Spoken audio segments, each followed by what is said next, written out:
Welcome back. You are watching the Crux, coming to you live from Channel Television Studios in Abuja, and we're talking about aviation. Now, don't forget, if you are at home and you want to get involved in this conversation, you can join us using the social media handles on Twitter at Kadria Ahmed or at EIE Nigeria at Channels TV. Please use the hashtag The Crux so that we're able to pick up your comments and discuss them on the program. Now, before the break, we'd had a conversation about some of the challenges that face aviation in the sector. And we're very lucky we have in the studio with us the Honorable Minister for Aviation, Malam Hadi Sirika.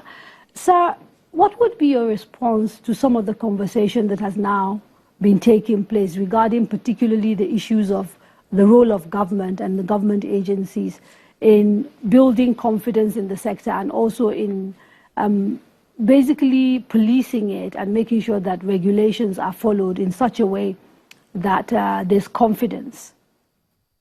Well, thank you very much indeed, Kadria. First and foremost, I want to respond to the fact that whether aviation is elitist or not. I think it is not elitist because the elite himself, say for example, Dr. Wale Babalakin, hires or employs about 1,000 people, I may guess.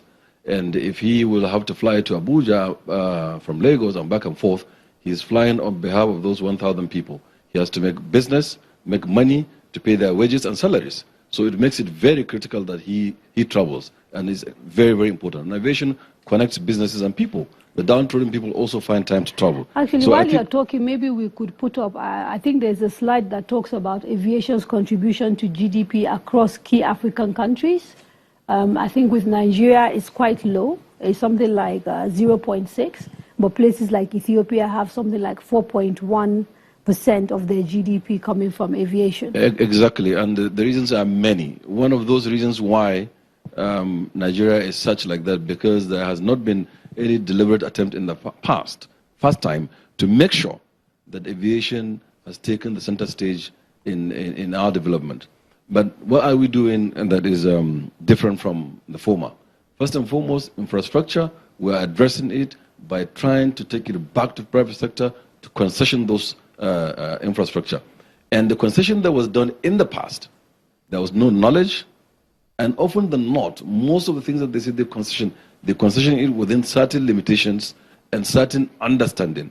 And but will you get any interest if the evidence seems to be that the few people that you gave concessions to in the past, you've not treated very well? Well, of course, not myself, and not this government. No, I know. When I say you, I'm talking to you as government. I mean, everything's in the open. What I'm saying is this, that the fact that there was an attempt to concession, first and foremost, in this government that is APC in power, we are social democratic in nature. We are not selling assets. We will concession them in such a way that they come back to the people in the end.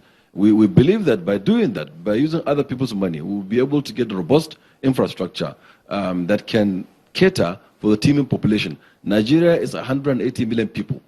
It's within West Africa, which is 400 million people.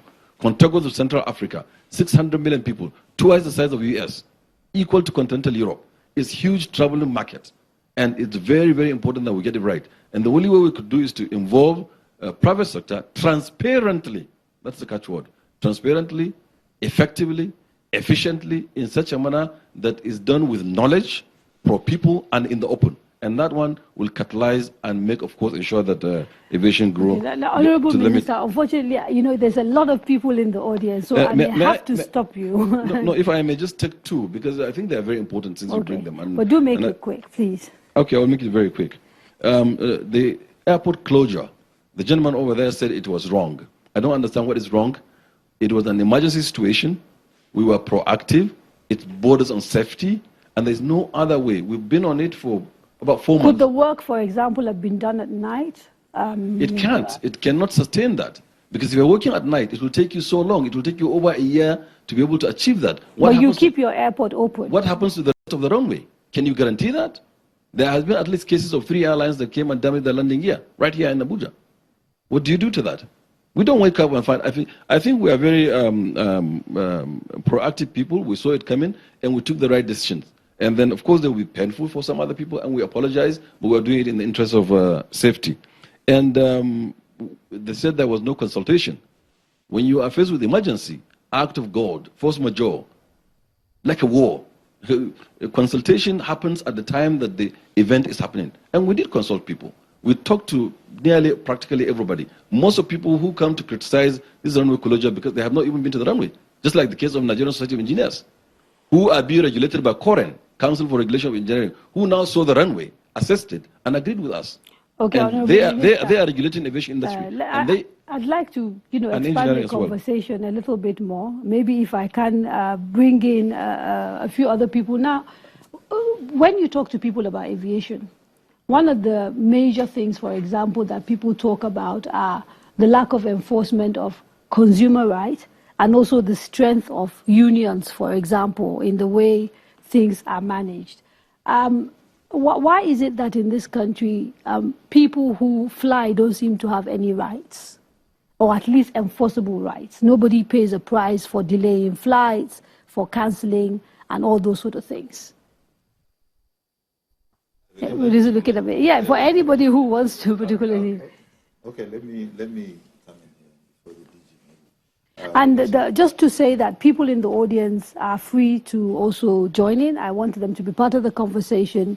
If you want to talk, you can just raise your hand. And now when I come to you, just introduce yourself, your name, and then you make your comment or you ask your question. Yeah? Okay. Yeah, I want to say that passengers have rights, and such rights have been enforced. You saw that video, didn't you? Yeah, I saw it. Of sort of Eric not flying for 3 days and yes, people getting irate. I saw it. We're always involved in that, and we come to the aid of the passengers, and then we bring in the airline, and of course NCA enforces that passengers must be taken care of when flights are delayed or cancelled. And we've seen on several occasions passengers are given temporary location at the airport before they are taken to hotels. On several occasions, so passengers have right. But the only thing is that maybe some of them, instead of waiting for the authorities to enforce their rights, they decide to go away. Maybe these are some of the issues that we have. But on several occasions, we've seen these rights being enforced. They are provided accommodation, and they are given maybe free tickets as a compensation. So these things have been done. Okay, I want to take comments from the audience. Anybody who has something to say? No, who is that? Yes, sir. Okay, yes, sir. It's a gentleman. No, just keep. My name is Dung Rung Pam. So you have to speak up. My name is Dung Rung Pam. Right, Dung Pam. And I'm an airline pilot, an aircraft engineer, and a safety advocate. Yeah. The lawyer there, in fact, both lawyers have spoken about the system, but they have not fully described what makes the system wrong. Would you agree? Is it fairly accurate to say that the system is inherently corrupt, thrives on financial and political patronage rather than competence and performance? Panel, Dr. Babalaki? We need to be really quick. There's very little time that I have left. So inherently corrupt. Yes. I wouldn't agree to that. Maybe to a slight extent, probably. But the system, I think the system is just totally wrong. The parastatals, from all the parastatals, even to the airlines. I mean, NCA is doing a good job in terms of safety. I mean, we've crossed a lot of milestones in terms of safety.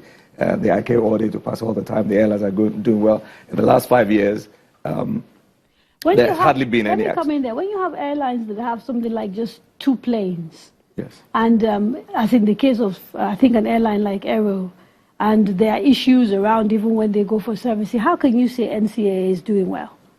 What is the basis for that? I mean, if you have a fleet of 11 and 7 are due for checks, they go out for checks, and you have only 3 operating. I mean, for example, some of the guests who were bringing in today, to fly were supposed to come on First Nation. Yes. And they cancelled. Yes. They basically stopped operations. And we had to buy new tickets for some of the people coming here today. Yes. And we see that happening again and again. With Aero, for example, it starts it was taken over by AMCON, went into receivership. It will operate, then it will not operate again, then it will operate again. First Nation is kind of beginning to do similar things. Again, I ask you, how can you say regulators are succeeding when you have that sort of situation with the airline industry? Well, when you talk about Aero, I think Aero now is owned by government. That clearly shows, going further from what Dr. Babalakin said, that government itself is not able to run. They've tried it, they messed it up, and they continue to mess it up. So, I mean, if Aero is still in a state of comatose and government has taken over, just like they've taken over ARIC, I don't see any light at the end of the tunnel with both Aero and ARIC. Okay, I want to get practical because we are running quickly out of time. Unfortunately, an hour goes very fast. People don't realize it. Dr. Babalaki, what's to be done? This is solution now. First thing is we have to take ourselves seriously. When a government institution makes a commitment, it must be honored. If you go to all the countries that investors are competing to come into, it's because of what they call the sanctity of contract. Yes, you may say you don't agree with the transaction, but you signed. You have to wait for that transaction to lapse before you can alter it, or you have to pay substantially for trying to alter it. If we don't have a system that makes an investor believe that he can look at a 20-year run in a transaction, why should he come in and invest heavily? If he's coming in, then he's just coming for a quick fix. Infrastructure cannot be sustained with quick fixes. I'm so happy that the MD of FAN is here. He said today that, oh, they have Bill of Rights, but sometimes the customer doesn't wait. That's symptomatic of total lack of respect for the system. If I thought that the arbitral system was such that I will get my just reward, I will wait. But when I know that on many occasions this doesn't happen, I will go. You mentioned something about the bailout fund. You didn't allow us to discuss it. What were the terms of the bailout fund? Who was responsible for the monitoring of the bailout fund? When did it crystallize? What action was taken immediately? If all this is not done, then the bailout fund is a bonanza. Government set out to ensure that it did not succeed. Okay, I'm going to have to stop you there. We're going to have to take a quick break. Don't go away.